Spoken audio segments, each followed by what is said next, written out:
ഇന്ന് ഞാൻ പറയാൻ പോകുന്ന കഥയെപ്പറ്റിയാണ് കുഞ്ഞിക്കിളിയും വാഴച്ചെടിയും. ഒത്തിരി കുഞ്ഞിക്കിളി ഉണ്ടായിരുന്നു. ആ കുഞ്ഞിക്കിളിക്ക് ഒരു കൂട് വയ്ക്കണം. ആ കുഞ്ഞിക്കിളി പറന്ന് പറന്ന്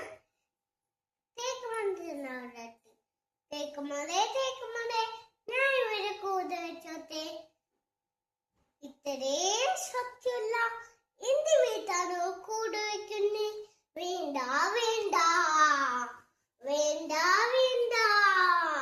കുഞ്ഞിക്കിളി ചങ്ങലായി കുഞ്ഞിക്കിളി പറന്ന് പറന്ന് ചന്ദ്രമത്തേക്ക് ചന്ദ്രമതേ ഞാൻ ഇവിടെ കൂട് വെച്ചോട്ടെ.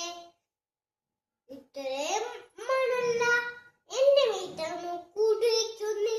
വേണ്ട വേണ്ട വേണ്ട വേണ്ട.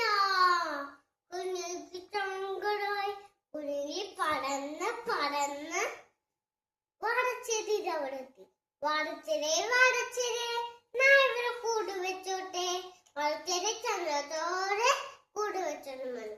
കുറച്ചു ദിവസം കഴിഞ്ഞപ്പോ മഴ, കാറ്റ്, ചന്ദ്രമടം വീണു, തേക്ക് മടം വീണു. വാഴച്ചെടി കുഞ്ഞിക്കിളി മാത്രം വീണില്ല, കുഞ്ഞിക്കിളിയുടെ കൂട് വീണില്ല. അവിടെ സന്തോഷത്തോടെ ജീവിച്ചു. ഇതിൽ നമുക്ക് എന്ത് മനസ്സിലാക്കാം? നമ്മൾ മാത്രം സഹായിച്ചാൽ ദൈവം നമ്മളെ സഹായിക്കും.